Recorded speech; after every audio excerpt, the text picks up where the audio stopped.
guys, pag-usapan lang nating muling spotted ang cat din na pinagkakaguluhan sa bench. Magkadikit again sina Catherine Bernardo at Alden Richard. Talagang pinagkakaguluhan dahil paiba-iba ang estilo ni Catherine Bernardo at Alden Richard dahil pinagdidikit kasi ng bench. Sabi nga naman guys ng mga Dilulu fans, kasalanan daw kasi ng bench kung bakit nga naman guys spotted at exclusive na pinag-uusapan at pinagkakaguluhan at pinagpepestaan ng karamihan. Grabe nga naman kasi guys dahil laging pinagdidikit sina Catherine Bernardo at Alden Richard. Talagang hindi nawawala ang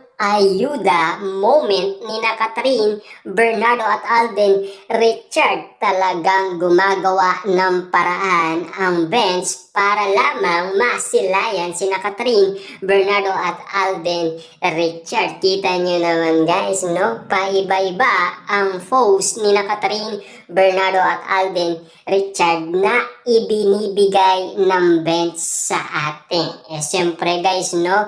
Paiba-iba nga naman kasi, pero pinagdidikit nga naman kasi guys ng bench. Yun ang nakakakilig para sa mga nababaliw na mga Dilulu fans ni Catherine Bernardo at Alden Richard. Kaya nga naman guys, pilit pinag-uusapan ang ganitong sitwasyon dahil galing naman guys ng bench kung bakit pinagdidikit si Catherine Bernardo at Alden Richard. Gumagawa na ba ng paraan ang bench dahil meron ba siyang idea kina Catherine Bernardo at Alden Richard? Meron ba siyang ideyang nalalaman patungkol umano sa balita na si Catherine Bernardo at Alden Richard ay mag-MU na? At lalong-lalo na, meron na ba silang nararamdaman sa isa't isa? Nauunawaan na ba talaga ng bench na meron silang relationship sa isa't isa? Bukod sa nag-level up ang kanilang pagiging magkaibigan. Kita nyo naman guys, no? Pinagdidikit talaga sina Alden Richard at Catherine Bernardo. Bistadong-bistado talaga guys ang ginagawa ng bench kina Catherine Bernardo at Alden Richard na talagang kinababaliwan at talagang nakakakilig nga naman kasi dahil palaging pinagdidikit at palaging may ayuda moment galing sa bench kina Catherine Bernardo at Alden Richard dahil patuloy nga naman guys nasisilayan ng mga Dilulu fans sina Catherine Bernardo at Alden Richard sa bench na magkadikit. Kaya nga naman guys, no, noon ay nakita yan ni Daniel Padilla pero hindi niya tinitignan sina Catherine Bernardo at Alden Richard na magkadikit. Kasi noon, ang Katniel ang magkadikit. Pero ngayon, ang Kat din na ang magkadikit. Diba? Paano yan? Kung maging sila na. Diba?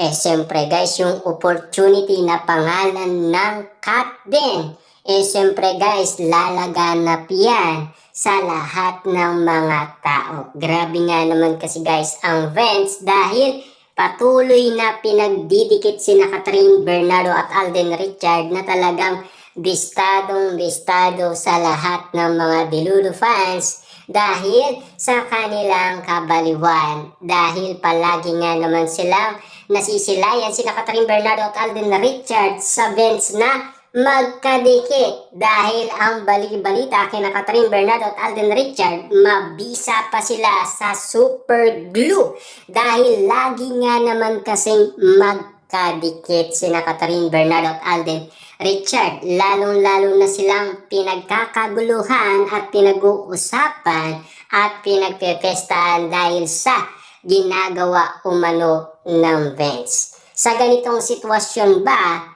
may malinaw na kadahilanan ang Vince dahil pinagkakaguluhan sina Catherine Bernardo at Alden Richard. Baka gumagawa ng paraan guys ang Vince para muling magkaroon ng project sina Catherine Bernardo at Alden Richard. Dahil kapag pinag-uusapan nga sila, lalo silang nagkakaroon ng malaking project. At lalong-lalo na guys, hindi natin alam, baka biglang mag-announce ang management ng Star Cinema at GMA Picture na magkakaroon muli ng project sina Catherine Bernardo at Alden Richard. Baka mag-hello ulit guys ang Star Cinema at ang GMA Picture. Siyempre guys, no, balitang balita na talagang magkakaroon muli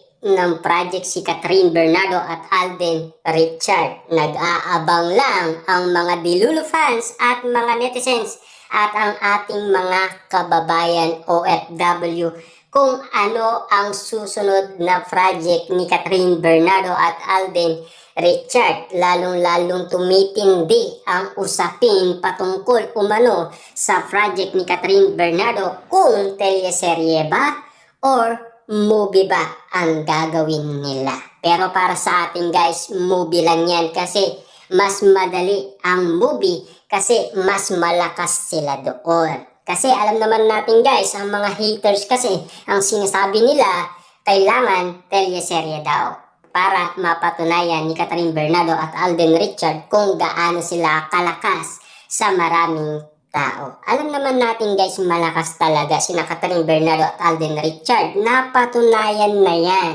sa kanilang dalawang movie na Hello Love Goodbye at Hello Love Again. Spotted na yan, pinagkaguluhan, pinagpestaan at pinag-usapan. Lalong-lalo na guys, ang love at chemistry. Totoong-totoo na ngayon. Talagang laganap na sa lahat ng social media at legit na. Dahil meron na kasing nararamdaman sina Catherine Bernardo at Alden Richard sa ginagawa umano ng Vince, unti-unting lumilinaw sa mga Dilulo fans.